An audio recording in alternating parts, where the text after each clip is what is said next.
C'est une île. Dès que j'ai appris son existence, j'ai été fasciné par elle. Une île qui est une île qui est inviolée aujourd'hui. Beaucoup de gens ont essayé d'y aller, mais personne n'a réussi à y aller, qui s'appelle l'île des Sentinelles. Ma narratrice, elle a un poste très important, elle gagne énormément d'argent, elle a beaucoup de pouvoir. Mon métier est de gagner un salaire. Pour le reste, je n'ai toujours pas compris ce que j'apporte à la société. À Bali, en Indonésie à ce moment-là, une espèce de plage, un endroit mythique qui a complètement été détruit pour un resort. Je suis pas attaché à ton héroïne, mais je ne pense pas que t'aies voulu qu'on s'attache à elle. Je décris un monde dans lequel commettre un massacre de masse vaut une augmentation, vaut des félicitations. Est-ce qu'il faut être névrosé pour écrire?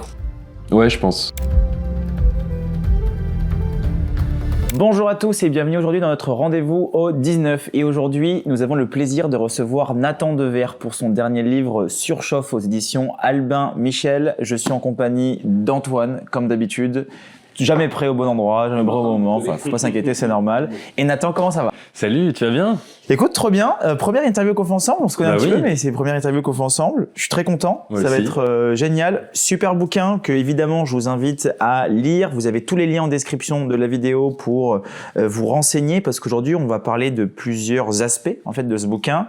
Une femme qui est cadre dans une entreprise, qui ça va pas avec son mec, son patron lui casse les pieds, tout se passe mal dans sa vie, elle est à la limite du burn-out, et au final on lui propose un projet qui est celui de construire des hôtels, un espèce de resort, c'est ça, quelque chose comme ça, un resort sur une île qui se trouve en Inde, qui est une île qui est inviolée aujourd'hui, une île que personne, enfin beaucoup de gens ont essayé d'y aller, mais personne n'a réussi à y aller, qui s'appelle l'île des Sentinelles. Première chose, pourquoi l'île des Sentinelles? C'est une île. Dès que j'ai appris son existence, j'ai été d'emblée fasciné par elle. Et je me suis tout de suite dit qu'il y avait quelque chose d'incroyablement romanesque dans son histoire, et même dans l'idée, dans sa simple presque définition. C'est une île qui existe vraiment, en effet, qui se situe dans un archipel qui est tout à l'est de l'Inde, quasiment en Birmanie, à l'est du golfe du Bengale. Et donc, comme tu l'as dit, c'est un archipel tropical, exotique, où la plupart des îles aujourd'hui sont quand même assez touristiques. Il y a tout un tourisme lié à la plongée sous-marine, les plages paradisiaques qu'on imagine sur Instagram. Mais parmi toutes ces îles, il y en a une qui est non seulement inviolée, mais qui est interdite d'accès et presque impossible d'accès, puisque quiconque va sur ces rivages peut se faire tuer par le peuple qui l'habite depuis 60 000 ans, qui est là depuis la nuit des temps et qui a réussi à survivre en refusant de se mélanger, enfin en refusant d'accueillir l'étranger sur son territoire, quel qu'il soit, quelles que soient ses intentions. Et je me suis dit tout de suite, là, il y a comme une sorte de miroir absolu de notre époque. Enfin, raconter l'histoire de cette île, parler de cette île, c'est une manière de raconter ce que nous avons fait de notre monde, et la manière dont notre monde s'est construit, aussi sur un certain nombre, en l'occurrence énorme, de destruction, de massacres, d'uniformisation et de mystères qui ont été arrachés. Mais il y a juste quelque chose de très intéressant, je trouve, moi, dans le livre, c'est que la façon dont tu traites l'île des Sentinelles, c'est justement, à travers le personnage, l'héroïne, c'est en fait le regard qu'on a calqué dessus. À commencer ne serait-ce que par le nom de l'île des Sentinelles, et je pense que je te laisserai reprendre, mais c'est le nom que nous, on leur a donné parce qu'ils incarnent notre fantasme et notre mystère, et c'est nous qui les avons baptisés comme ça. Ben exactement, c'est ça que j'ai trouvé fascinant. En fait, étant donné que c'est une île où personne ne peut aller, c'est une île sur laquelle on ne sait rien. Le peuple qui l'habite, on ne sait pas combien ils sont, on ne sait pas quelle langue, enfin on ne sait pas exactement combien ils sont, on ne sait pas quelle langue ils parlent, on ne sait pas quelle est leur organisation sociale. Tout ce qu'on sait d'eux, c'est que c'est un peuple de chasseurs-cueilleurs qui n'a pas trop changé son mode de vie depuis 60 000 ans, et on a des photographies d'eux prises à quelques centaines de mètres, ou des vidéos où ils sont presque nus, avec des flèches, des lances, etc. Mais on ne sait pas plus. Alors évidemment, raconter l'histoire de quelque chose dont on ne peut pas parler, c'est en fait raconter la manière dont notre monde a toujours voulu créer du sens sur une île qui, en tout cas, n'en a pas pour nous. Et c'est vrai que quand on retrace l'histoire des interactions, parce qu'il y en a quand même eu quelques-unes, entre cette île et le monde extérieur, depuis l'Antiquité, où Ptolémée et d'autres écrivaient, en l'occurrence, des saloperies sur ce peuple qu'ils ne connaissaient pas, mais qu'ils traitaient de cannibales, etc., parce que c'était des Noirs, tout simplement, jusqu'à des anthropologues des années 70-80, des touristes des années 2010, et puis les colons britanniques, évidemment.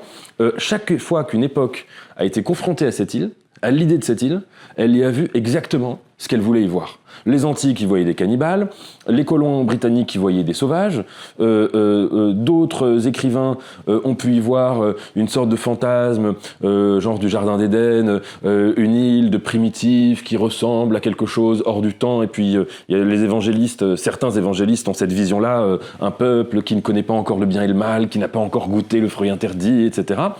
Mais bref, chacun veut vraiment y projeter exactement les fantasmes qui résument sa culture.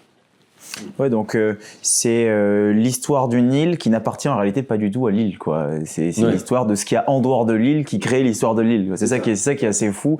C'est que il y a quelque chose d'assez romanesque là-dedans. C'est quand même, enfin je sais pas, mais naturellement l'homme désire quand même créer des histoires de choses qu'il connaît pas, mais qui ne sont rien de ce qui est. Mais il y a juste une phrase du bouquin qui est exactement ça, je pense, pour vous dire, c'est alors, le contexte du livre, mais les gens étoiles promis ont le désir absolu de se protéger du réel en s'inventant des îles. Donc finalement, l'héroïne, la sentinelle, elle en a sa propre vision, elle. Tu parlais des visions des colons historiques de Ptolémée, mais finalement, c'est de Ptolémée jusqu'à ton héroïne, qui elle-même fait du sentinelle une obsession, en fait, dans une partie du roman. Exactement. Alors, il faut peut-être préciser qu'il y a des gens, aujourd'hui, qui sont fascinés par cette île. Alors peut-être les gens qui vont nous écouter ou nous regarder vont trouver ça un peu fou, mais il y a une sorte de club mondial, informel, confidentiel, mais d'individus qui passent une grande partie de leur temps à se documenter sur cette île, et il y en a certains qui prennent le risque de se faire buter ou de se faire emprisonner en Inde parce que c'est interdit d'accès, 7 ans de prison si on y va, juste pour voir cette île. Au moment où j'ai rendu les épreuves du livre, le BAT, la même semaine, il y a un touriste russo-américain qui est allé en Inde, qui a volé une sorte de canoë, qui a navigué jusqu'à l'île pour y poser sur la plage une canette de coca. Il se disait, je dois amener le coca aux sentinelles. C'est incroyable. Il va faire 700 de tôle pour avoir fait ça, quoi. Donc c'est une île qui rend dingue. Oui. Et même, il y a ce que je raconte, je pense pour les gens qui ont pas forcément lu, il y a un missionnaire aussi américain. Cette histoire est folle. Moi, pour le coup, je l'avais vu à l'époque sur les réseaux, mais dans le livre, juste je la raconte même pour ça, parce que pour ceux qui ont envie de le lire, c'est quand même un missionnaire américain qui a 25 ou 26 ans et qui a décidé d'aller convertir quand même les sentinelles, et qui s'est fait buter il y a 1 ou 2 ans. C'est-à-dire que c'est très récent. En 2018, je crois. Bon, mais c'est très récent. C'est très récent. Ouais. Et cette histoire est complètement dingue. Et en l'occurrence, lui, il avait soudoyé des pêcheurs. Donc il avait fait une première approche, et après il était revenu. Et juste au moment de repartir, il avait laissé aux pêcheurs son journal, qu'on peut trouver sur Internet, écrit d'une main un peu tremblante, d'une main qui sait qu'elle va mourir. Mais alors le journal de voyage de ce John Shaw est hallucinant.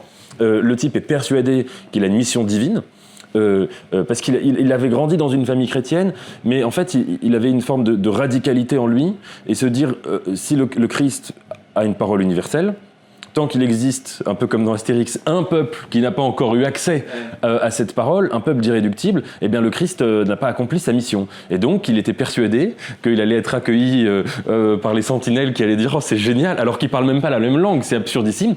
Et la scène, alors il le raconte dans son journal, mais c'est lunaire. Il arrive sur l'île, et il a commencé à leur lire la Bible. Alors évidemment, les mecs lui ont lancé des flèches et lui ont signifié qu'il devait dégager. Et il a fini en effet comme ça par se faire buter. Ouais. Alors moi j'ai une question peut-être bête, mais quand on voit tous les groupes Facebook qu'il y a sur plein de choses qu'on ne connaît pas, à chaque fois il y a quand même des théories qui se créent. Est-ce qu'il y a des théories complotistes de l'île des Sentinelles ? Ah, c'est une bonne question. Je sais pas. Non, Est-ce qu'il n'y a pas les gens qui ont dit base nucléaire indienne cachée dorénavant. Je sais pas, c'est possible. Ça doit exister. J'en ai pas trouvé, mais les groupes Facebook que l'île des Sentinelles est ronde, pas plate, du coup. Si ça existe pas, il faut le créer nous. Voilà. Exactement, exactement. En dehors de l'île des Sentinelles, dont on reviendra, c'est aussi une critique de la société. C'est quand même très drôle, c'est assez cynique de temps en temps. Mais par contre, tu critiques une réalité qui est concrète. Moi, j'ai beaucoup voyagé. Je reviens de 3 mois en Indonésie et on a eu à Bali, en Indonésie à ce moment-là, une espèce de plage magnifique plage où tout le monde allait, où justement il y avait plein de locaux qui vendaient du poisson sur la plage, qu'ils allaient directement pêcher. S'il y en avait plus, on les voyait qui partaient directement pour aller chercher du poisson. Enfin, c'était assez fou ce qu'ils faisaient là-bas. Un endroit mythique qui a complètement été détruit pour un resort énorme qui a été racheté à des millions et détruire la plage, tout détruire, enlever tous les locaux. Et c'est de ça dont tu traites aussi beaucoup dans le livre. Pourquoi est-ce que c'est un sujet pour toi qui est important aujourd'hui, cette espèce d'implantation d'hôtel? Pourquoi l'hôtel et pourquoi ce désir constant de vouloir faire toujours plus grand, toujours plus fort à des endroits qui sont en fait mythiques? C'est une question très, très, très difficile et très importante, je crois, parce que cette question de ce que signifie l'hôtel. Qu'est-ce qu'un hôtel? Et moi, en l'occurrence, quand j'ai commencé à écrire ce roman, je savais que je voulais écrire sur cette île, mais je cherchais un angle pour trouver une histoire. Et c'était vraiment pas évident. Il y a un romancier qui s'appelle Benjamin Hoffman, qui avait écrit un roman sur l'île de la Sentinelle, où il se mettait dans la peau d'anthropologue, mais donc c'était d'un point de vue très universitaire, très intellectuel, et je voulais pas aller dans cette direction parce que d'abord ça avait déjà été fait et ensuite c'était pas celle que je voulais adopter. Et puis en me renseignant, j'ai vu que l'Inde a un projet de faire de cet archipel donc d'Andaman de faire de cela le nouvel Hong Kong ou le nouveau Singapour à horizon 2030, 2040, 2050, c'est-à-dire d'en faire un lieu qui, comme il est paradisiaque, comptait sur un surtourisme énorme, construire des gratte-ciels, construire des villes archi-modernes, etc. Et là, je me suis dit, il se passe quelque chose, il y a quelque chose, là j'ai la clé, et j'ai vu mon intrigue de se dire la narratrice va travailler dans une entreprise d'hôtellerie de luxe, un peu dans le genre Sofitel ou Accor, etc. Et elle va avoir cette mission de construire des hôtels là-bas. Pourquoi ? Parce que je trouve que l'hôtel, c'est un lieu qui résume à la fois toute la magie, tout le vertige et toute l'horreur de la modernité qui est la nôtre. La magie et le vertige parce que je trouve qu'il y a une promesse formidable dans l'existence de l'hôtel, dans la vie d'hôtel. La vie d'hôtel, c'est une vie où on n'est pas propriétaire du réel, où on sort de cette obsession de vouloir s'enraciner, de vouloir s'implanter, de vouloir croire que notre vie doit être contenue dans un lieu, dans une maison, un appartement qui nous ressemble avec des meubles qui sont notre miroir, etc. et qui résument notre identité. Mais ce que j'aime dans la vie d'hôtel, c'est le côté anonyme, même surtout des hôtels un peu presque d'autoroute ou de passage, ou en tout cas très aseptisés, sans décoration, etc. C'est voilà, un lit, une télé, une table, et puis on passe et on repart. C'est l'existence la magie du Formule 1, quoi. Mais je trouve qu'il y a une magie du Formule 1, mais c'est vrai. Je suis assez d'accord. Et en même temps, évidemment, c'est ce que tu décris. C'est-à-dire que l'hôtel, c'est l'arraisonnement absolu de la Terre. C'est la transformation de la nature en une plateforme, en un dispositif, en une infrastructure qui vient en supprimer toute la part mystérieuse. Je crois que si on fait une distinction un peu élémentaire, un peu caricaturale, mais entre la Terre et le monde, la Terre en tant que qui désignerait un lieu qui n'appartient pas à l'homme, un lieu auquel l'homme appartient, et le monde qui désignerait la manière dont on transforme la Terre en une sorte d'immense foyer où l'homme a sa place où qu'il soit. L'hôtel est par définition presque avec les aéroports. Les aéroports et les hôtels sont les deux lieux qui uniformisent la Terre. Et d'ailleurs, c'est assez drôle de voir que je me suis du coup beaucoup renseigné sur les grandes firmes multinationales d'hôtellerie. Et c'est quand même drôle de voir que dans ces hôtels-là, même dans la décoration, etc., d'un pays à l'autre, il y a des variantes. On s'adapte à la couleur locale, mais ça reste un Sofitel à Paris ou un Sofitel à New York ressemblera plus qu'un Sofitel à Paris et un autre hôtel à Paris. Bien sûr. Et donc ça, il y a tout un paradoxe de la distance et de la proximité qui C'est vrai, il y a s'inverse. quelque chose de très archétypal là-dedans. Moi, je vois encore en Indonésie, il y a des restaurants italiens. Ils t'avaient fait la musique quand tu rentres à l'intérieur, italienne, les petites tours de piste sur les tables, tout nickel. Moi, j'ai en connu- Italie, c'est pas du tout comme Moi, ça. j'ai connu le quoi. summum de ça. Je suis allé au Kyrgyzstan, à Bishkek, le nouveau hôtel de Bishkek est la chose la plus rassurante que j'ai vue. Je le dis honnêtement, en arrivant dans le pays où il n'y a pas de McDonald's, un des rares pays sans aucun McDonald's, eh ben, j'étais très content de voir le pays derrière, mais quand je suis arrivé et que j'ai pu prendre un petit déjeuner classique, genre au nouveau hôtel de Bishkek, en fait, c'est terriblement rassurant, mais c'est terriblement uniformisé. Mais moi, je rebondis sur un autre point, c'est qu'il y a autre chose dans ce livre, et c'est deux mots que manie, deux concepts que tu utilises et que manie ton héroïne, qui sont la spirale et la surchauffe, qui est le titre du livre. Et finalement, c'est une façon de toucher au burn-out, c'est une façon de toucher finalement à ce cadre terrible, la broyeuse de la vie quotidienne d'un cadre supérieur, dont parle par exemple Houellebecq, dans des romans historiques. Moi, je pensais à l'extension du domaine de la lutte parfois. Mais il y a un texte sur lequel j'aimerais te faire potentiellement réagir, alors c'est de Constance Debré, et qui a un concept que j'ai trouvé relativement proche, mais c'est pour voir, je me permets de lire ce petit passage qu'elle appelle la vie lamentable. Mes livres, c'est quelque chose que je fais contre la vie lamentable. Pas autre chose. La vie lamentable que j'ai vue, la vie lamentable que je vois partout. Ça me paraît important que quelqu'un dise ça aux gens, qu'on parle de la vie lamentable. Ça me paraît important de poser la question de la vie lamentable, de s'attaquer à cette question. Plus important que de défendre des pauvres qui de toute façon iront en prison parce que c'est comme ça, parce que la justice est la conséquence de 1000 conséquences et que ça ne sert à rien de s'occuper des conséquences des conséquences. Qu'il vaut mieux s'occuper des causes. Alors vu que je ne fais pas la révolution, j'écris des livres. Mais je voudrais qu'on me lise bien. Je voudrais qu'on ne me lise pas comme une fille sympa, polie, qu'il faut faire attention avec mes phrases, qu'il ne faut pas donner l'impression aux gens que je leur crache à la gueule, alors que c'est exactement ce dont les gens ont besoin, qu'on leur crache à la gueule, qu'on leur explique que ça suffit avec la vie lamentable, puisque ça les tue, la vie lamentable, puisque ça tue tout le monde, la vie lamentable. Les gens ne sont pas sérieux, ils ne sont pas sérieux avec leur corps, ils ne sont pas sérieux avec leur travail, ils ne sont pas sérieux avec leurs désirs, ils ne sont pas sérieux avec l'amour, ils ne sont pas sérieux avec ce qu'ils pensent, ils n'ont pas sérieux avec eux-mêmes, ils ne vont pas jusqu'au bout. Ils vont à demi. Ce n'est pas toujours facile d'aller au bout des choses, mais il faut être sérieux, il faut essayer. J'ai vraiment eu le sentiment que quelque part, c'est ce que ressent l'héroïne de ton livre. C'est super beau comme texte. Ouais. Bah merci, je le connaissais pas. Oui, c'est proche. Alors j'aime beaucoup cette idée de vie lamentable. Moi, ce que j'ai voulu faire sur ma narratrice, je sais pas si je pourrais dire mon héroïne, en tout cas parce qu'est-ce qu'elle est vraiment héroïque, mais en tout cas sur ma narratrice, c'était partir d'un point de départ qui est à mon avis très mal nommé, qui est le burn-out. Ma narratrice, elle a un poste très important dans une grande entreprise française, mais implantée dans le monde entier. Elle gagne énormément d'argent, elle a beaucoup de pouvoir, elle n'est pas forcément très agréable. Je suis pas sûr que le lecteur ait une grande empathie vis-à-vis d'elle, mais elle souffre de cette maladie qui affecte très souvent les élites économiques ou les gens qui ont la chance d'avoir tous ces privilèges, qui est à mon avis mal nommé, qui est le burn-out. Pourquoi mal nommé ? Parce que, qui n'affecte pas que les élites d'ailleurs, un travailleur sur 5 en France a déjà fait un burn-out ou a déjà été proche du burn-out. Mal nommé parce que je crois que dans cette expression, quand on adopte ce mot, on culpabilise l'individu. On dit en gros que l'individu est en surchauffe, que l'individu est sur le point de brûler, que l'individu sature. Or, c'est pas du tout ça, je crois, le burn-out. Je crois que c'est exactement l'inverse.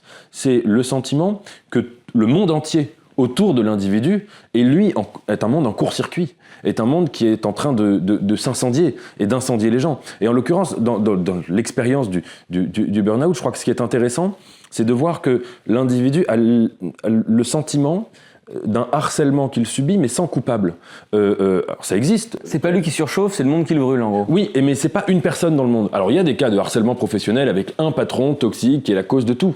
Mais en l'occurrence, quand les expériences de burn-out, où c'est lié, je sais pas, par exemple au fait de passer systématiquement d'une urgence à l'autre. C'est vrai que dans nos mondes professionnels, depuis qu'on a introduit le smartphone, les mails, évidemment le télétravail, dans la vie professionnelle, l'urgence se met à régir l'activité des individus aussi bien dans le temps de travail que dans le temps libre. Et d'ailleurs, cette distinction n'a presque plus lieu d'être, en tout cas dans certains métiers, dès lors que vous rentrez chez vous et que vous recevez quand même un mail avec une urgence professionnelle. Et je crois que tout ça donne le sentiment que c'est le monde qui brûle. Et en effet, ma narratrice, elle refuse d'employer ce mot, et donc elle cherche d'autres métaphores. Alors elle en trouve deux. La spirale, qui est pour dire, en gros, la spirale, c'est un cercle raté, c'est un cercle brisé. Le cercle, c'est l'incarnation le symbole de la perfection, en tout cas chez Aristote. Le cercle s'ouvre et il se met à engloutir le monde entier, comme s'il y avait une sorte de cassure qui était à l'origine du monde. Et la surchauffe, évidemment, parce qu'on parle beaucoup de réchauffement climatique, et on a raison.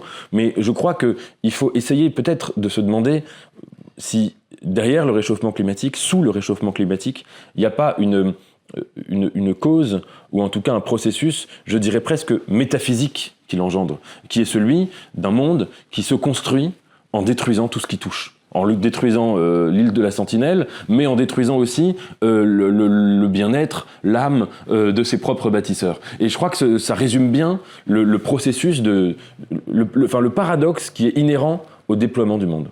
Alors, c'est un livre qui est quand même dans l'ensemble pas très optimiste. Non. C'est un petit peu ce que tu viens de dire, qui n'est pas non plus tragique, je dirais.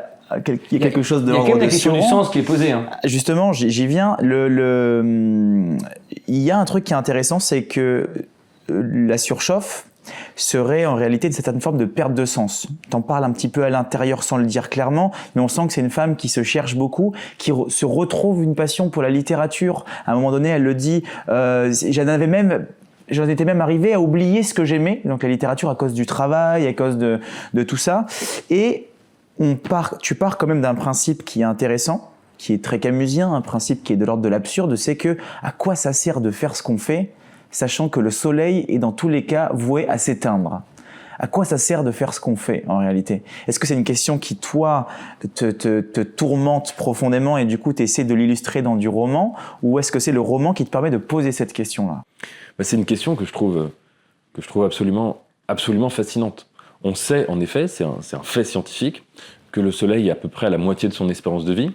Et je décris précisément le processus, en tout cas tel qu'il est prévu par les scientifiques d'ici quelques milliards d'années, qu'un jour il va commencer à se dilater, qui va en un sens exploser, c'est pas le bon mot, et qui va avaler la Terre.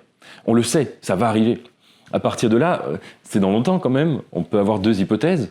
Est-ce que l'humanité trouvera un moyen technique de s'exporter ailleurs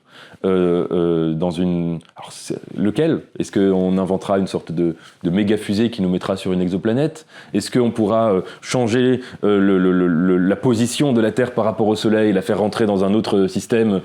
Pourquoi pas? Enfin, on peut imaginer. On peut aussi, plus vraisemblablement, imaginer que l'humanité ne pourra pas, qu'elle disparaîtra, et que même d'ailleurs bien avant l'explosion du Soleil, l'humanité aura disparu, puisque les conditions de vie sur Terre seront devenues impossibles.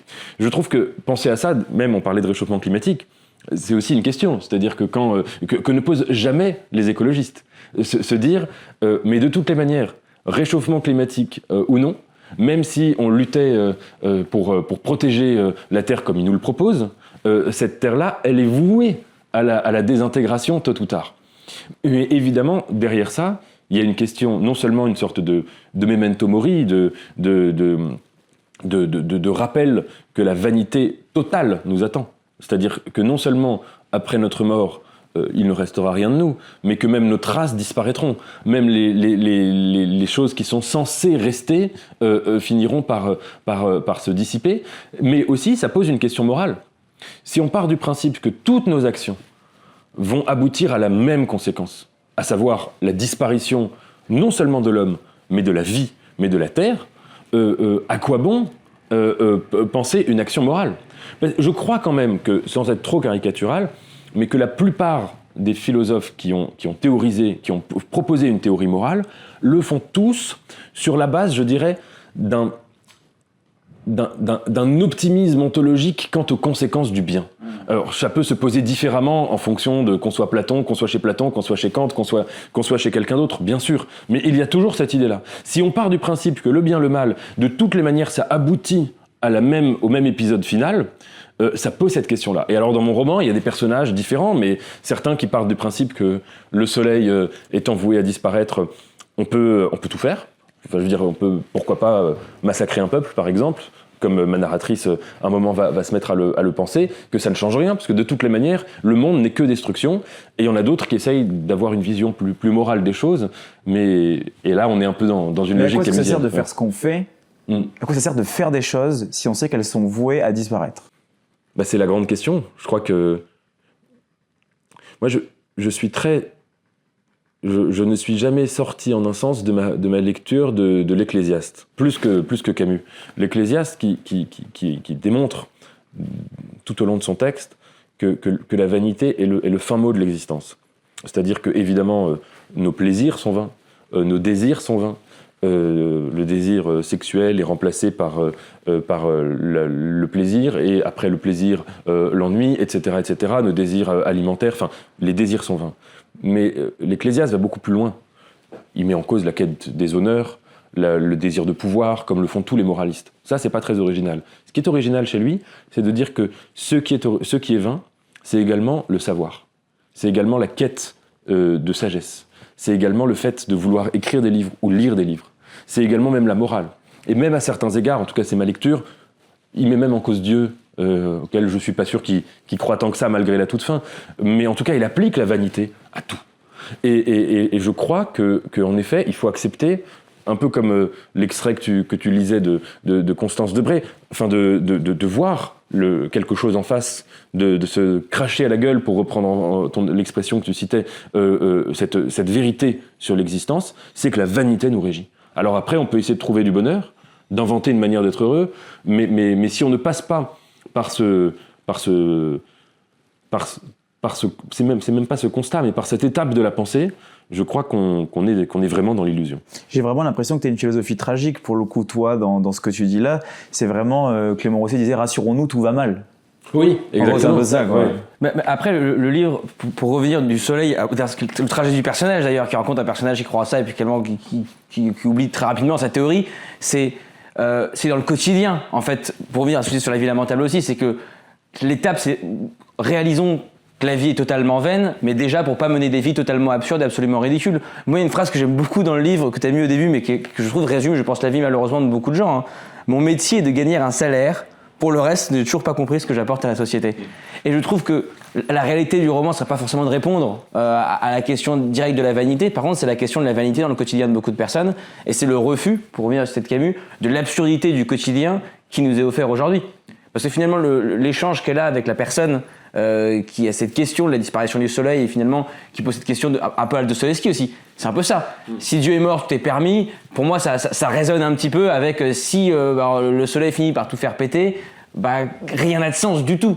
Mais derrière ça, à la fin, le vrai miroir, c'est elle se demande qu'est-ce que je fais moi, parce que je pense que c'est la question que les gens se posent, qu'est-ce que je fais moi de ma vie, moi qui vais le matin à la Défense faire de l'audit, j'ai lu ce livre, je perçois, et je pense que c'est le cas de beaucoup de gens, l'absurdité un petit peu de ce que je fais, et maintenant qu'est-ce que j'en fais? Parce que c'est ça la complexité du bouquin. Est-ce que c'est ça une dépression? Enfin, un burn-out, est-ce que c'est ça un burn-out? Oui, je crois qu'une dépression, je sais pas, mais un burn-out, je crois que c'est ou une surchauffe. Il y a l'expression médicale en un sens, psychologique, mais il y a le fait, je crois, que le burn-out presque affecte tout le monde. Même et peut-être même et surtout ceux qui pensent ne pas être affectés par ce syndrome. Et en effet, il y a je trouve que dans les champs professionnels, alors on les connaît pas tous, mais dans ceux qu'on peut connaître autour de soi, on peut voir une manière dont c'est beaucoup aussi avec la révolution numérique, mais une forme de surchauffe tend à s'emparer de plus en plus de tous ces champs professionnels. Vous prenez le quotidien de ce que c'est qu'un professeur, vous prenez dans l'éducation nationale de façon générale, dans le monde de la santé, évidemment dans les entreprises. Dans tous les cas, je crois qu'il y a en effet une sorte de spirale folle qui s'empare de nos vies professionnelles. J'ai l'impression que c'est aussi une des questions qui se pose dans notre époque, d'une jeune génération qui a un rapport totalement différent au travail. Par exemple, je suis très frappé de voir que les jeunes médecins, bien souvent, refusent plutôt de faire les sacrifices que consentaient à faire les générations précédentes. Les études de médecine, c'est quand même quand on y réfléchit, c'est une folie furieuse de demander aux gens de sacrifier absolument toute leur jeunesse pour apprendre à la chaîne toutes les spécialités de médecine, sachant qu'ils vont oublier les 3/4 évidemment une fois qu'ils auront fini leur internat. Ensuite, on leur demande de passer 4 ans à faire un internat dans des conditions hallucinantes quand ils ont donc 25, 26, 27 ans, 28 ans, et plus s'ils ont redoublé, où ils travaillent jour et nuit avec des conditions de travail financières, psychologiques, des conditions horaires extrêmement difficiles. Et ils commencent à profiter de la vie au moment où presque ils sont dégoûtés parce que vu déjà la manière dont ils ont vécu tout ça, tout ce qu'ils ont dû encaisser, ça n'a plus aucun sens. Et c'est intéressant de voir que chez les jeunes médecins, le nombre de gens d'abord qui quittent la médecine après même avoir fait parfois leur étude, après avoir passé l'internat, etc., est quand même assez élevé. Et surtout, beaucoup disent, moi je veux une vie de famille. Moi, je veux pouvoir rentrer chez moi à un horaire relativement décent. Alors que leurs ancêtres en médecine acceptaient, en gros, ces sacrifices. Je parle en généralisant, en essentialisant, mais je trouve qu'il y a quand même une tendance de fond. Et ça, par exemple, qu'est-ce que ça dit peut-être des refus de notre génération et des évolutions qui sont les nôtres par rapport au travail. À mon avis, c'est une question importante. Donc en gros, faire des études de médecine, ça rend malade, quoi. C'est un peu ça le résultat final. Pour en revenir à ton bouquin, il y a un truc que j'ai remarqué dans ta construction de livre, là on parle plus dans l'écriture en soi, c'est qu'on a quand même l'impression que cette narratrice qui vit cette surchauffe, qu'elle tente de nommer, tant bien que mal, sans vraiment réussir à savoir ce qu'elle vit, nous on la catégorise très rapidement dans le livre en se disant tiens, elle est en train de faire une surchauffe, donc un burn-out, une surchauffe, un burn-out. Et en fait, on se rend compte en réalité qu'elle est constamment dans ce flux, est-ce que c'est volontaire ou pas, de je vais bien, je suis animé par quelque chose, je vais plus bien, je désespère en digressant sur tel aspect de la société et je me retrouve à partir sur une barque avec un homme pour je suis excité par les sentinelles et boum, elle va aller sur l'île des Sentinelles. Est-ce que tu as voulu, volontairement parlant, construire un livre qui serait à l'image de ce qu'est en fait la surchauffe, donc le burn-out pour que vraiment les gens puissent comprendre, le burn-out qui est cette espèce de flux entre je vais bien, je vais plus bien, je vais bien, je vais plus bien, je vais bien, je vais plus bien. Est-ce que c'est quelque chose de volontaire dans l'écriture ou est-ce que c'est ta narratrice qui devait forcément se comporter comme ça ? Ah, c'est une question. Je me suis pas posé cette question en l'écrivant, okay. Donc j'avais pas cette intention. Mais du coup, j'y réfléchirai. Mais en revanche, ma narratrice, on comprend très tôt qu'elle a fait quelque chose d'extrêmement grave. Elle le dit. Et en gros, sans divulgacher forcément les détails, mais en gros, on comprend qu'elle a fait beaucoup de mal aux sentinelles et qu'elle revient dans la modernité après avoir fait ça. Et alors, je me suis posé un peu la question que tu dis, par contre, pour la dernière partie. Qu'advient-il, hypothèse de pensée, d'un grand criminel, quelqu'un qui n'a pas seulement tué une personne, mais qui a vraiment... mais dont la vie continue absolument à l'identique. Alors tu parlais de Dostoïevski, c'est évidemment la grande question de cet immense roman qui est Crime et Châtiment, mais à supposer même que l'acte criminel, presque, il ait fait partie d'une vie professionnelle, ou en tout cas qu'il n'ait pas posé de problème, parce qu'en l'occurrence, si vous tuez les habitants de cette île, vous pouvez construire plus facilement un hôtel, donc ça peut même valoir une augmentation dans l'entreprise. Qu'advient-il sur le plan psychologique et sur le plan personnel ? Et là, par contre, dans cette partie, qui est une partie très bizarre, parce que je décris presque un monde dans lequel commettre un massacre de masse vaut une augmentation, vaut des félicitations et vaut une carrière qui va être boostée. Alors, ce qui est un truc qui est quand même très intéressant, je vais en revenir absolument parce que c'est ce qui s'est passé réellement, notamment avec le massacre des Sioux qui sont à Wounded Knee aux États-Unis, où il y a eu un massacre énorme et qu'aujourd'hui les Amérindiens se battent pour pouvoir faire en sorte de destituer les médailles de ceux qui ont massacré leurs ancêtres. Donc ce que tu dis là, c'est un truc qui est absolument extrêmement important, je trouve, parce que c'est de l'ordre du commun. Encore aujourd'hui, des gens se battent pour dire « Attendez, vous nous avez massacrés, vous avez eu des médailles, est-ce que c'est normal aujourd'hui que vous puissiez avoir encore ces honneurs d'avoir détruit un peuple ? Enfin, qu'est-ce que ça vaut ? Que vaut une vie, quoi ?» Et c'est ça qui est fascinant, c'est qu'en fait, ma narratrice, elle va donc, un moment, elle va penser ça. Elle va passer par plein d'étapes. Il y a une étape où elle rentre à Paris et elle se dit « Bon, j'ai commis elle ne sait pas quel mot employer, est-ce que c'est génocide, est-ce que c'est ethnocide, est-ce que c'est ethnocide involontaire, peu importe, mais j'ai commis l'innommable, personne n'est au courant, tout le monde s'en fout manifestement, ma vie continue à l'identique. Alors là, elle a la tentation d'aller se dénoncer au commissariat, elle va jusqu'au commissariat, elle renonce, elle se dit qu'elle est une criminelle de masse, et en même temps elle se dit, mais bon, entre Hitler et moi, ma vie elle continue, personne me trouve que ce que j'ai fait est mal. Bon. Et puis à un moment... le sujet des sentinelles va presque être dévoilé, elle va faire la une de tous les médias, tout le monde va commencer à dire il y a un peuple qui a disparu du jour au lendemain, qui a été massacré, et elle n'a pas de problème. Et il y a des gens, sans divulgacher trop, mais il y a des gens autour d'elle dans son entreprise qui comprennent que c'est elle qui a fait ça, et qui en fait la félicite et lui propose de prendre la tête de l'entreprise. Et là, elle va avoir cette pensée en effet. Elle va se dire mais en fait, ce que j'ai fait, presque c'est bien. Parce que la construction du monde suppose de faire ça.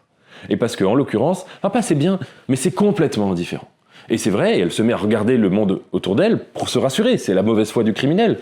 Mais se dire, les États-Unis, c'est ça. Et finalement, entre ce que j'ai fait et les pères fondateurs des États-Unis, il y a une différence de degré. Et peut-être que ce que j'ai fait, d'ailleurs, moins grave, moins criminel que eux. Et elle va avoir cette vision d'un monde qui s'est construit sur des, c'est même pas sur des mares, sur des océans de sang, sur des océans de vie, d'histoire, de peuples, de mémoire, de langues qui ont été décimés, massacrés. Et alors évidemment, c'est bien facile de dire une fois que c'est fini, de dire oh là là, c'est triste, il y avait des peuples qui étaient là avant les États-Unis. Mais elle a cette vision-là. Et une vision totalement noire, totalement faustienne presque. Elle est passée d'un côté où elle voit le crime est totalement normal dans l'histoire de l'humanité. C'est ça qu'elle réalise en fait, à travers le sien. Elle réalise en fait ce que j'ai fait est d'une banalité terrible. Quand au tout début, quand la toute première phrase de réalisation, en tout cas dans le livre, elle est complètement terrifiée, je crois qu'on le serait tous. Puis derrière, c'est un peu ça, c'était la réalisation en disant finalement, je n'ai commis un acte terriblement banal au regard de l'histoire de ce qu'est l'humanité. Et même presque le crime paye. Il y a un petit chapitre où elle écrit son CV dans son roman pour rire et elle dit voilà, j'avais une vie de merde, enfin j'étais chef de cadre dans une entreprise, j'ai commis un génocide et maintenant je vais être patronne. Et formidable, le crime paye, oubliez ce qu'on vous apprend à l'école. Et enfin en tout cas c'est le regard qu'elle a. Je voulais finir sur cette vision-là. Alors pour le coup c'est vraiment pas optimiste, mais en tout cas et je voulais aussi que le lecteur se dise mais finalement qu'est-ce que j'ai lu depuis le début, quoi? Est-ce que j'ai lu le roman... Est-ce que ça avait un sens de lire ce livre? Oui, et est-ce que la narratrice était une psychopathe? Ou est-ce que c'est l'inverse, c'est que c'était une femme extrêmement banale, extrêmement rationnelle, et qu'elle nous dévoile la part monstrueuse de la rationalité?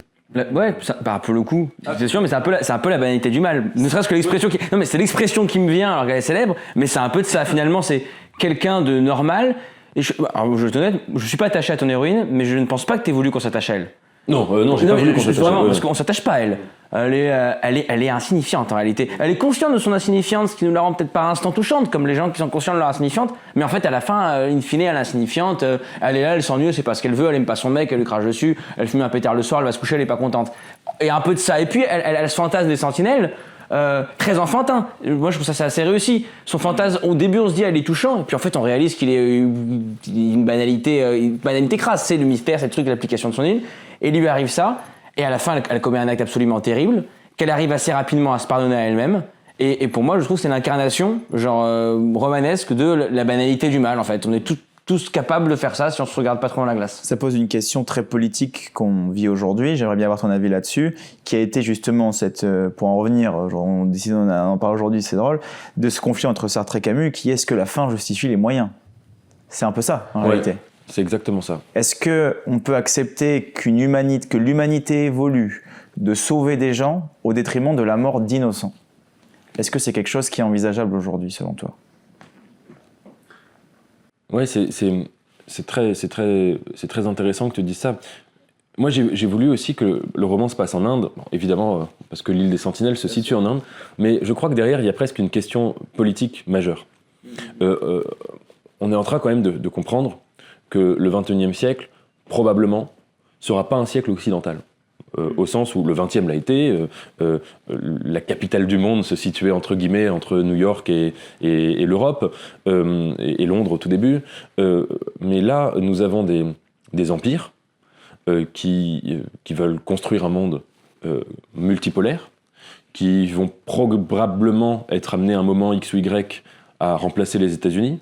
Je le suggère un moment dans le livre, mais ça se trouve de notre vivant. L'ONU n'existera plus, remplacée peut-être par d'autres institutions internationales. Et d'ailleurs, les BRICS, c'est intéressant de voir comment ils se créent parallèlement aux BRICS d'autres institutions. Voilà, peut-être que la capitale du monde demain, enfin vraiment l'ONU, il y aura un mouvement de gens qui vont dire c'est pas normal que ça se situe à New York. Pourquoi New York plutôt que Pékin ou Singapour ou je ne sais quoi. Bon, mais derrière ça, il y a une question politique. Ces empires-là, ils ont deux aspirations. L'une que je trouve légitime, l'autre, à mon avis, non. La première, c'est de dire on veut un monde multipolaire. Il n'y a aucune raison que les États-Unis et l'Occident prennent toute la place, et en plus, c'est un héritage globalement colonial.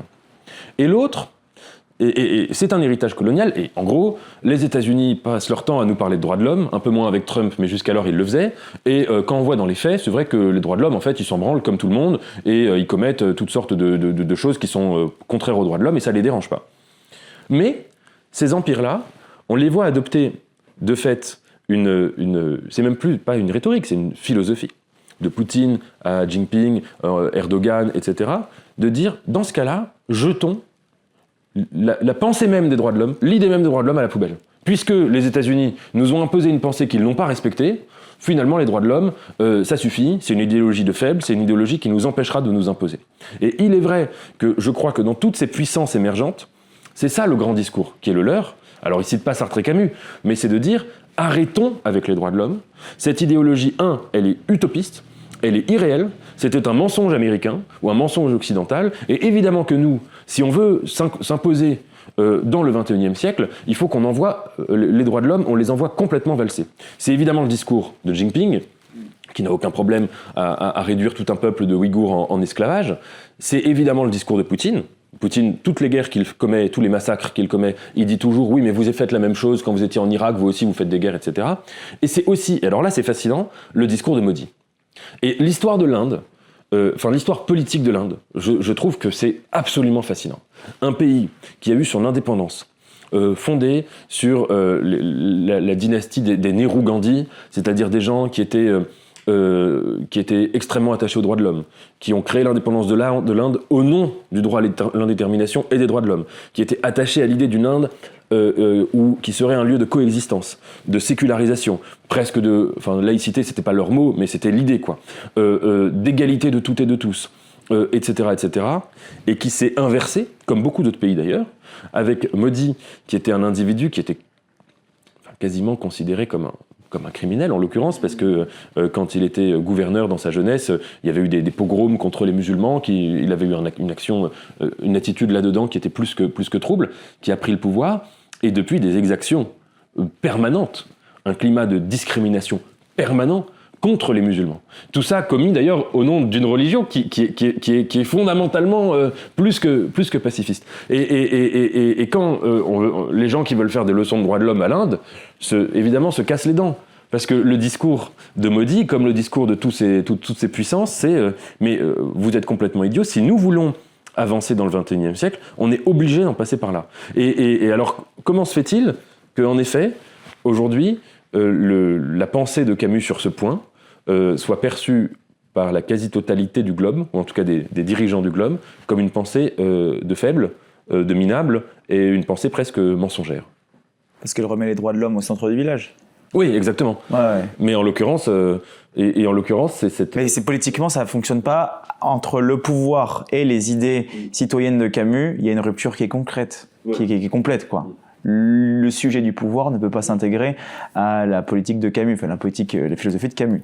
Je vous rappelle, les amis, que nous sommes en train de parler du magnifique livre de Nathan Dever qui s'appelle Surchauffe aux éditions Albin Michel, dont nous avons le plaisir de recevoir Nathan aujourd'hui pour pouvoir en parler. Et comme tout livre naît d'autres livres, comme certaines plantes poussent sur certains troncs... faut arrêter avec celle-là. Elle est belle celle-là. Elle est belle celle-là. Il n'y en a pas beaucoup des plantes qui poussent sur les troncs, mais il y en a quand même. Quelles sont pour toi on va dire, deux grandes influences qui t'ont donné envie d'écrire, peut-être des livres que tu lis avant de te lancer dans l'écriture, comme des livres diapason qui te donneraient envie de donner la première note. Ce serait quoi pour toi tes deux influences ? La première, sans aucune hésitation, je dirais que c'est Sartre. Okay. Parce que, alors, il y a son désaccord avec Camus, il y a ses erreurs politiques, etc. Mais en dehors de ça, moi, j'ai une admiration folle, éperdue pour Sartre, beaucoup plus que pour Camus d'ailleurs, aussi bien sur le plan stylistique. Je trouve qu'il y a des textes de Sartre qui sont absolument extraordinaires, paradoxalement de poésie. C'est drôle parce que c'est un type qui a passé une grande partie de sa vie à dire que la littérature, au nom de l'engagement, devait renoncer un peu à l'obsession du style, qu'il a fait notamment dans le fameux texte « Qu'est-ce que la littérature ?», qu'il faisait dans les temps modernes tout le temps, mais qui a construit un style littéraire absolument fascinant, à mi-chemin de la clarté philosophique et du symbolisme détraqué, fou, le plus total. C'est quelque chose qu'on voit, je trouve, dans les mots. C'est quelque chose qu'on voit surtout dans ses écrits sur l'Italie, mais qu'on voit en fait dès la nausée. Et la deuxième chose, je trouve qu'il y a une part de génie littéraire chez Sartre. Alors je sais que ça fait un peu mauvaise presse parce que malheureusement, aujourd'hui, il est considéré, c'est même pas comme has-been, mais un peu comme l'erreur de l'antimodèle de l'intellectuel. Tout ce qu'un intellectuel doit pas être. Alors les gens sortent 3 caricatures débiles sur lui, le café de Flore où il allait pas tant que ça, les erreurs sur l'URSS, etc. C'est l'histoire avec Simone de Beauvoir et les jeunes de 16 ans. Voilà, des trucs comme ça. Mais il incarne un cliché, il incarne un cliché intellectuel qui a, un peu écœuré une partie des gens. C'est vrai que Sartre, pour le coup, c'est l'imaginaire de l'intellectuel d'une période qui est assis au café de Flore avec ses petites lunettes, sa clope, et qui donne, pour le coup, qui donne des grandes leçons alors que lui-même les applique pas, ou qui se voit comme un oracle alors qu'il se trompe. Et même, c'est vrai qu'il a, entre guillemets, mauvaise presse aujourd'hui, alors que pour le coup, à l'inverse, la génération de mes parents, je suis presque le même âge ici, il avait une super presse, c'est ça aussi. Oui. C'est il a aussi une espèce de hype, genre gigantesque, il y a 30 ans, 40 ans. Moi, je suis pas d'accord avec toi, parce qu'il incarne complètement ce qu'il dit. Il a quand même refusé le Nobel. Pour garder la liberté de son existentialisme, de ce qu'il se pensait, de ses propres valeurs. Donc, je pense que c'est quand même un homme qui incarnait profondément ce qu'il disait, quoi. Et puis, il y a des choses qu'on ne dit pas sur lui. Moi, ma petite... c'est pas une théorie, mais je pense que même les vivants sont jaloux de Sartre. Qu'il suscite une jalousie de dingue. Alors, de son vivant, on peut l'imaginer, mais même mort, il y a des gens qui ne supportent pas l'idée de Sartre parce que ça les renvoie à ce qu'ils auraient aimé être. C'est-à-dire, c'est quand même le dernier intellectuel total, oui, immense. Il a écrit théâtre, littérature, même en production littéraire, il a touché à tous les styles, même huis clos, littérature, théâtre absolument gigantesque, par exemple. Gigantesque. Tout ce qu'il a touché, il a fait des choses qu'on peut détester, adorer, c'est pas le sujet, mais des choses immenses. En théâtre, en littérature, il a fait des scénarios. Évidemment, en philosophie, il a écrit des livres absolument immenses. La critique de la raison dialectique, L'être et le néant, etc., etc. Mais en effet, on n'insiste pas sur le fait qu'on le décrit comme un salopard, ce qui est pas vrai. Sartre, à la fin de sa vie, il a passé sa vie, il a gagné plein de thunes, parce qu'évidemment, il vendait des livres dans le monde entier, etc. Tous les gens qui étaient autour de lui, il leur payait un loyer quand les gens étaient pauvres, quand c'était des étudiants, de l'argent en veux-tu, en voilà. Il est mort, il ne pouvait plus s'acheter une paire de chaussures. Il n'avait plus 1 centime sur lui, parce qu'il était d'une générosité absolument totale. Ça, par exemple, c'est un truc qu'on ne dit pas. Mais ça, moi je veux pas vous faire un portrait de Sartre en symptômes, c'est pas le sujet. Mais je pense que c'était un génie littéraire absolu. Et je regrette qu'aujourd'hui il suscite autant de crachats sur son œuvre qui me paraissent vraiment injustes. Ensuite, évidemment, il a fait des erreurs politiques absolument majeures. Je suis pas en train de dire le contraire, hein. Mais qui n'en a pas fait parmi les grands intellectuels du XXe siècle? Oui, c'est clair. Franchement, oui. Ouais, franchement, c'est clair. Question peut-être bête, mais je pense que c'est important d'éclairer. Je vois tous les jours en parlant de Sartre sur mes réseaux sociaux. J'ouvre mes réseaux sociaux, je vois des coachs en développement personnel qui te disent « l'enfer c'est les autres, l'enfer c'est les autres ». Okay. Est-ce que tu peux nous éclaircir, s'il te plaît, pour les gens qui nous regardent, qu'est-ce que veut dire réellement cette phrase mythique de Sartre qui est « l'enfer c'est les autres ». Elle veut dire le contraire, ou en tout cas quelque chose de très très différent de ce qu'on lui fait dire en général. Parce qu'on la sort de son concept, de son contexte, et en l'occurrence c'est dans une pièce de théâtre, dans huis clos. Donc la signification qu'on lui donne, c'est de dire Sartre nous dit que les autres sont un enfer, que c'est dur de vivre en société, etc. C'est pas du tout ce qu'il dit. En fait, huis clos, c'est une pièce qui se passe entre guillemets au paradis, mais dans un paradis qui n'est pas un paradis, parce que Sartre était totalement, résolument athée, il ne croyait évidemment pas en la vie supérieure, il ne croyait pas en l'immortalité de l'âme. Donc il faut imaginer des gens qui viennent de mourir. Imaginons que nous trois, voilà, on soit décédés, et que là, en fait, on se retrouve dans une pièce qui soit une sorte de paradis fictif, et qu'on se raconte nos vies. Et en l'occurrence, dans cette pièce, il y a un personnage qui a commis une action lâche. Il n'a pas résisté, je crois, ou il a un peu collaboré, je crois que c'était ça l'intrigue. Et quand il raconte sa vie aux autres, il essaye de leur donner plein de justifications. J'ai pas pu résister, mais c'est pas contre moi. Mais attendez, j'avais un boulot, j'avais un truc. Mais évidemment, j'ai résisté dans ma tête. Et les autres lui disent non, t'as pas résisté, t'es un gros lâche, c'est tout, voire pire. Et il va essayer par tous les moyens de dire mais non, mais c'est plus complexe ma vie, etc. Et le verdict des autres va lui dire non, ce que tu as fait, c'est tes actes. Sartre, il croyait quelque chose dans sa philosophie. Il croyait que il n'y avait enfin en tout cas que une existence s'exprimait par ses actes. Et que quiconque essayait de se trouver des excuses en dehors de son action faisait des faux fuyants. Donc par exemple, il disait le génie de Proust n'existe pas en dehors de la recherche. Si Proust n'avait pas écrit la recherche, on n'aurait pas pu dire cet homme est intérieurement génial, il pourrait écrire des livres formidables. Et c'est pour ça qu'à un moment Sartre était C'est l'action qui réalise. C'est la phrase. Enfin, moi, ce que aujourd'hui, l'existence précède l'essence. C'est ça. C'est une grande idée en fait. C'est sa grande idée, c'est-à-dire que l'existence, à la différence des objets, n'a pas une essence en elle-même, mais qu'elle invente son essence à mesure qu'elle existe. Et en l'occurrence, elle l'invente dans l'agir.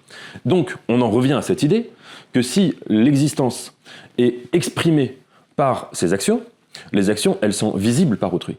Et les actions, elles ont lieu dans un monde où autrui existe.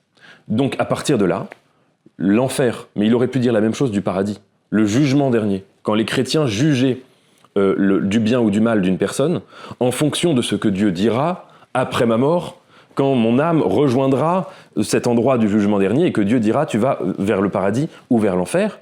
Quand Sartre dit l'enfer c'est les autres, c'est une manière de dire le verdict moral se situe dans les autres.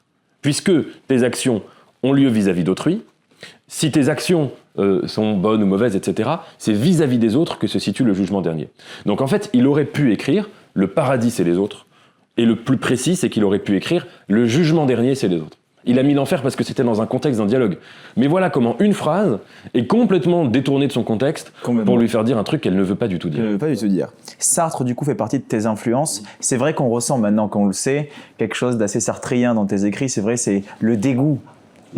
C'est la prise de conscience du dégoût à travers la nausée. Là, mais qu'on accepte finalement. Là, vraiment, nous, on a l'impression d'être le narrateur de la nausée qui se rend compte d'un certain dégoût qu'on va avoir de l'existence, pris de nausée. C'est ce qu'on peut ressentir des fois. Alors, non pas que le livre soit mauvais, évidemment, mais qu'il se passe tellement des actions qui nous font réfléchir sur la vanité de l'existence, que l'humain est profondément mauvais, qu'il y a des choses voilà, c'est pas optimiste. Du coup, on peut avoir ce sentiment-là, qui est pas si désagréable que ça, mais qui nous permet de pouvoir vraiment prendre conscience de notre condition. Quel serait pour toi un autre auteur ou une autre influence éventuellement que Sartre?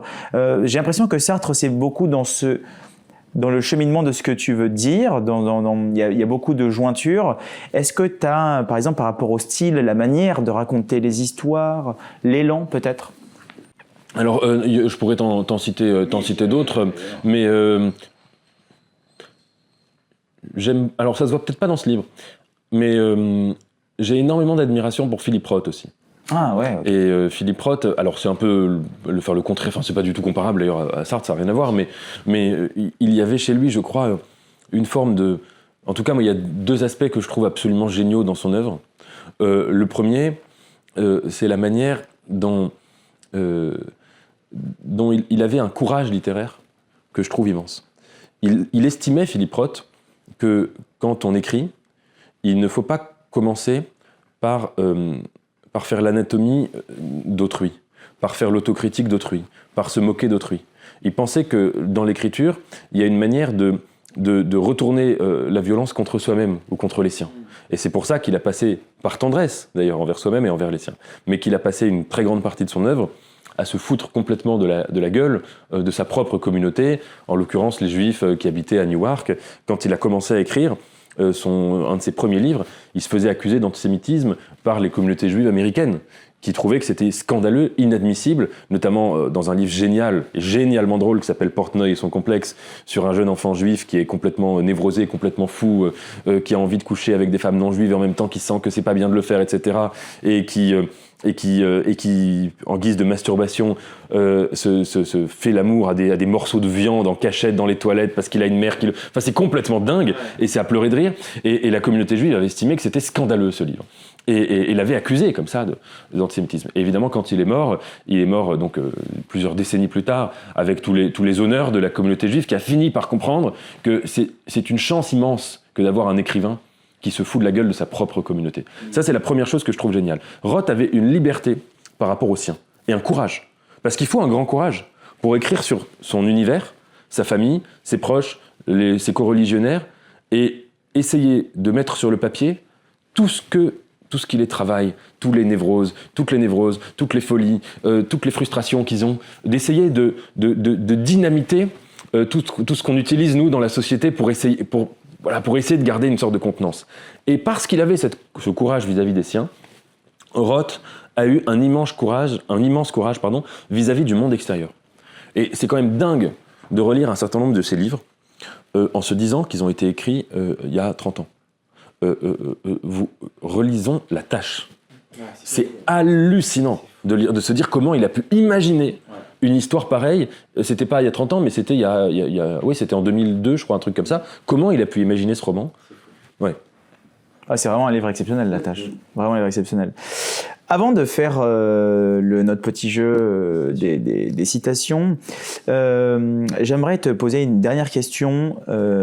Pourquoi est-ce que tu écris ? Alors, je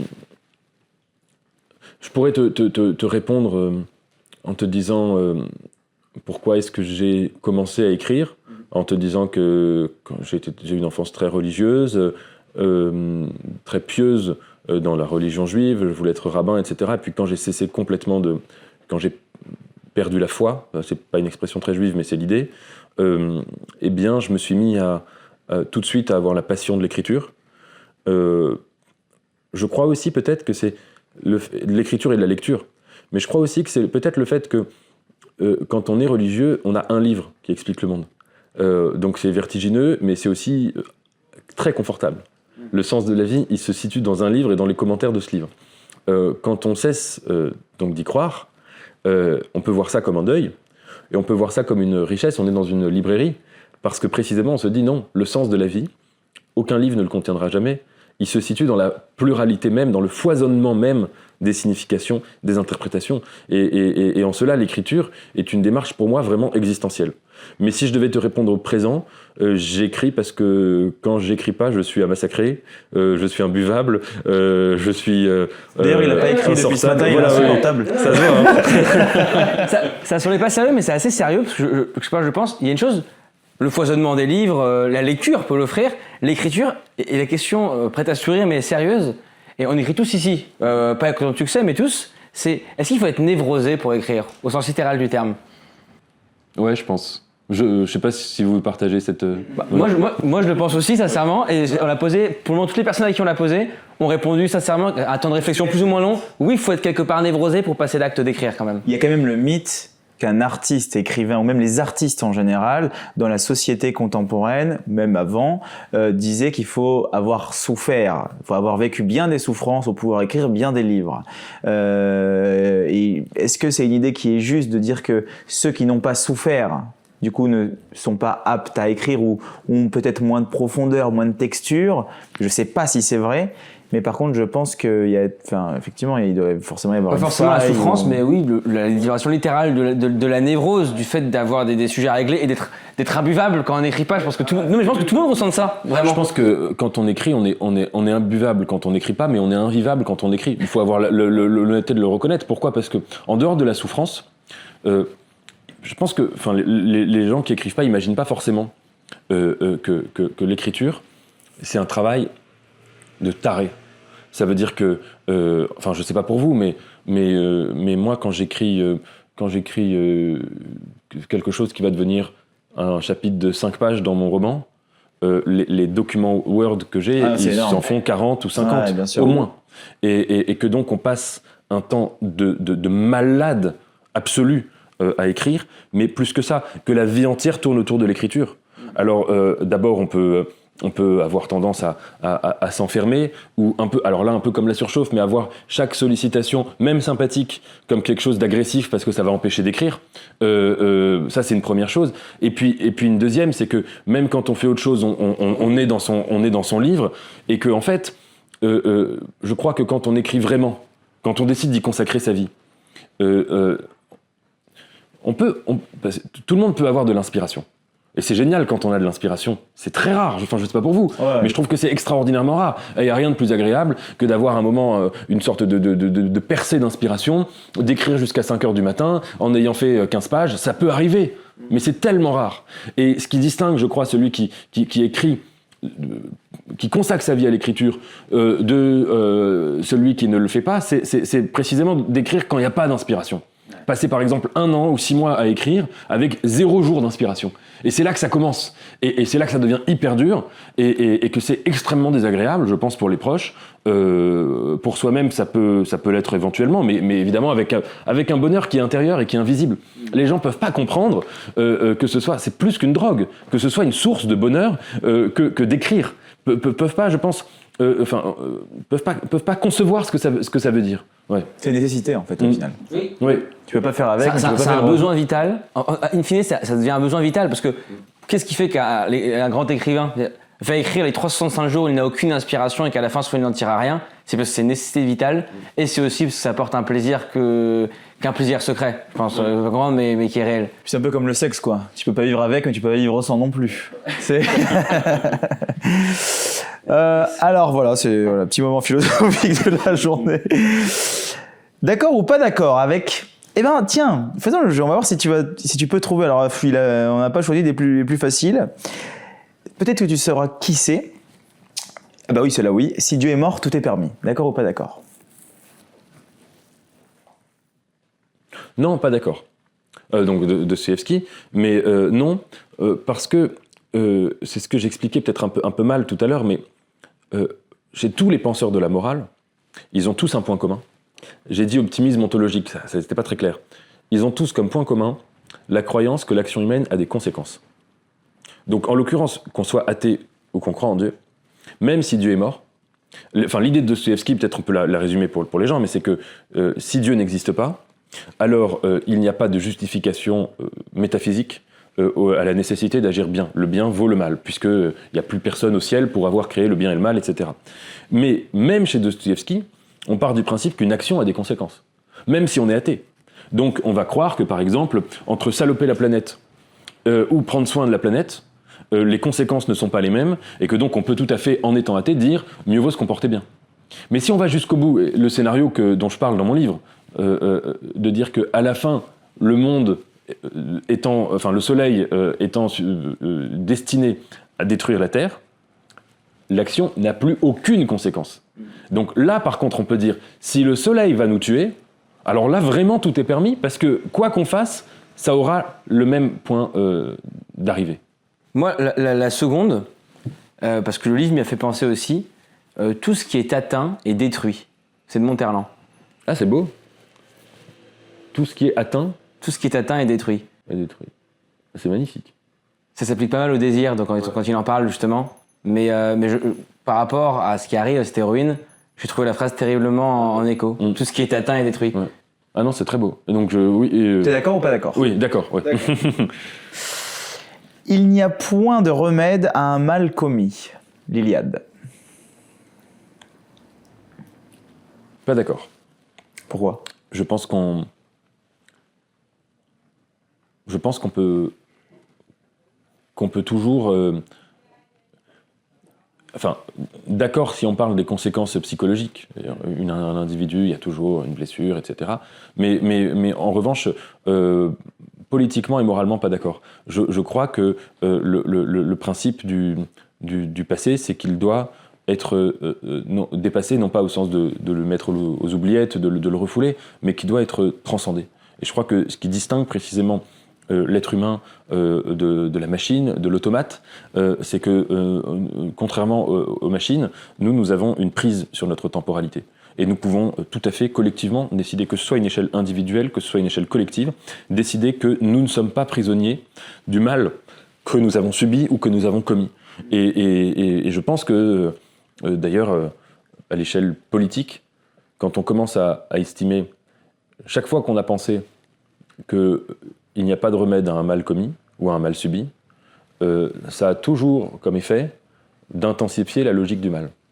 Les gens qui, prenons le conflit israélo-palestinien, les moments où,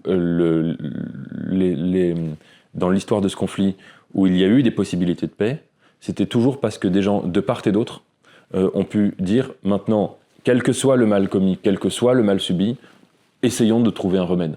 Ça marchera ou ça marchera pas. Et en revanche, quand les dirigeants adoptent cette philosophie-là, eh bien, évidemment, ça multiplie la manière dont le mal s'empare de la région. De Proust, le véritable voyage ne consiste pas à avoir de nouveaux paysages, mais de nouveaux yeux. C'est génial. Non, c'est pas dans Swann. Je sais plus dans quel. Je crois, de côté de Guermantes. C'est dans C'est la Guermantes, fin, ouais. en fait, c'est l'imbriquement où il fantasme son voyage qui finit par réaliser. C'est ça en tête. Ah oui, d'accord, oui. C'est génial comme phrase. Oui, c'est évidemment vrai. C'est évidemment vrai. Ce qui est beau dans le voyage, je trouve, grand voyageur. Je sais pas si tu vas être d'accord, mais c'est avant tout la manière dont on construit mentalement les villes, dont on habite ou dont on découvre à la fois la ville réelle, mais presque la ville parallèle, la ville céleste au-dessus de la ville réelle, de tout ce qu'elle nous inspire, de tout ce qu'elle nous évoque, de tout ce à quoi elle nous fait penser.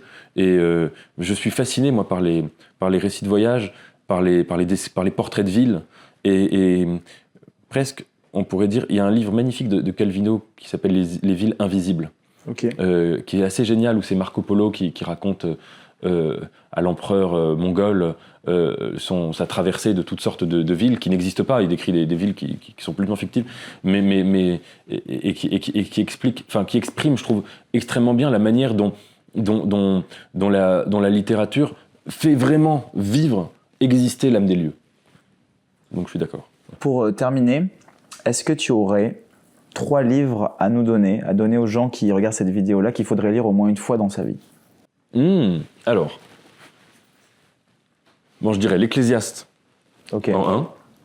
Je justifie ou je dis juste Alors, je recommande l'Ecclésiaste parce que c'est le texte, je trouve, le plus radical, le plus profond, le plus sans concession avec les idéaux sur l'existence humaine.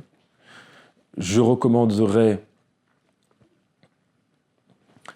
le côté de Guermantes, justement. Je trouve que c'est le volume de la recherche du temps perdu qui est le plus beau, qui est le plus particulier, parce que Proust, le narrateur, décrit ce qui en apparence est le plus anodin, à savoir le monde social. C'est vraiment le volume où il décrit les mondanités, les salons. Mais alors, c'est absolument hilarant, parce que précisément, il décrit la manière dont chaque personnage essaye de se donner une importance, etc. Et deuxièmement, surtout, derrière cette question en apparence très futile, je crois qu'il y a une question extrêmement profonde que pose Proust. Parce que le narrateur a passé son enfance à imaginer le monde des Guermantes, qui est le monde de la grande aristocratie française, et puis il finit un peu, pas par hasard, mais un peu comme ça, par rentrer dans ce monde.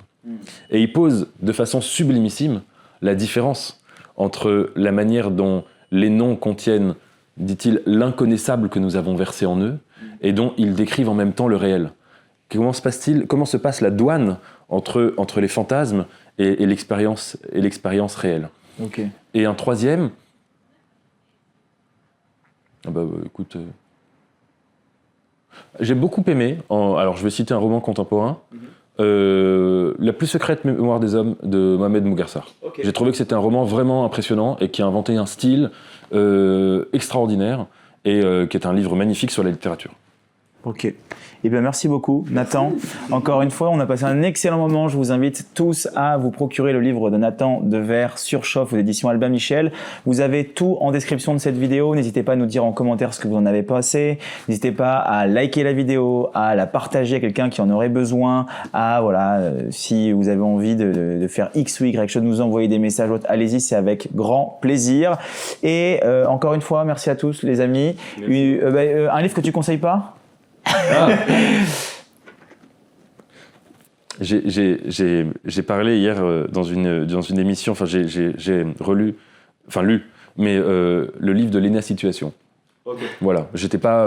et parce que c'est marrant, parce que Frédéric Becbédé a fait une critique, c'est pour ça que j'en ai parlé, mais dans le Figaro, pour dire qu'il trouvait que c'était pas de la bonne littérature à ses yeux, ce qui est le droit d'abord d'un critique. On peut ensuite en discuter, moi je trouve que c'est une littérature, c'est son droit à Léna Situation, mais hyper commerciale, Et d'ailleurs, tout le propos de son livre est super commercial. Et alors, peut-être que l'article de Becbédé était un peu violent, voilà, mais ça fait partie de l'histoire de la critique littéraire. Et même, c'est presque une manière aussi de se faire introniser comme auteur. Il y a deux manières d'être intronisé comme auteur. Soit d'avoir, comme Solaire, c'est un article positif de Mauriac et Aragon, soit de susciter, comme Philippe Roth, la critique, et parfois la critique super violente. C'est une naissance d'écrivain aussi. Ouais, c'est vrai, c'est vrai. Et tout le monde a dit, genre, Becbédé n'a pas le droit de dire ça.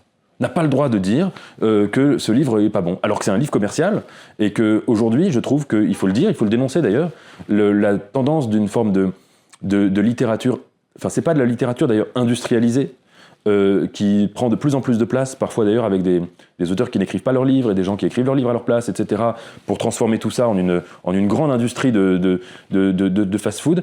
Moi je pense que c'est un danger absolu contre la littérature. Je parle pas de ce qu'on appelle la littérature populaire. Guillaume Musso, Marc Lévy, enfin moi je les lis, je trouve que c'est très bien, c'est des gens littéraires à part entière, c'est formidable, voilà. Mais un certain rapport où on estime qu'écrire un livre, c'est comme quand une star... Vous savez, parfois les stars, elles ont des goodies, genre des mugs à leur effigie. Elles vendent des stylos avec leur tête, des mugs, des affiches, des posters. Et ils se disent, bah, on va vendre le livre aussi. On va faire un livre qu'on va vendre, ça va faire un peu d'argent, ça va faire de la pub. Parfois, les politiques, leurs communicants leur disent, il faudrait que tu remontes un peu dans les sondages, que tu fasses parler de toi. Alors, qu'est-ce que tu vas faire? Une polémique contre quelqu'un? Non, on va faire un bouquin. Est-ce qu'ils écrivent leur bouquin? Non. Tout le monde le sait. Et pourtant, voilà, on parle de ça comme si c'était des livres à part entière. Je pense que c'est un danger. Parce que la littérature, c'est quelque chose, on en a parlé pendant 1 heure, c'est quelque chose de trop important pour être ainsi livré, pour être transformé en pure marchandise. Voilà. Et je crois qu'on a encore le droit de le dire, et qu'il n'y a pas de mal à le dire, tant qu'on le fait poliment. Eh ben c'est très clair, le livre qu'il ne faut pas lire. Voilà, en tout cas, il faut lire celui-ci, et on se retrouve à bientôt. Ciao, ciao.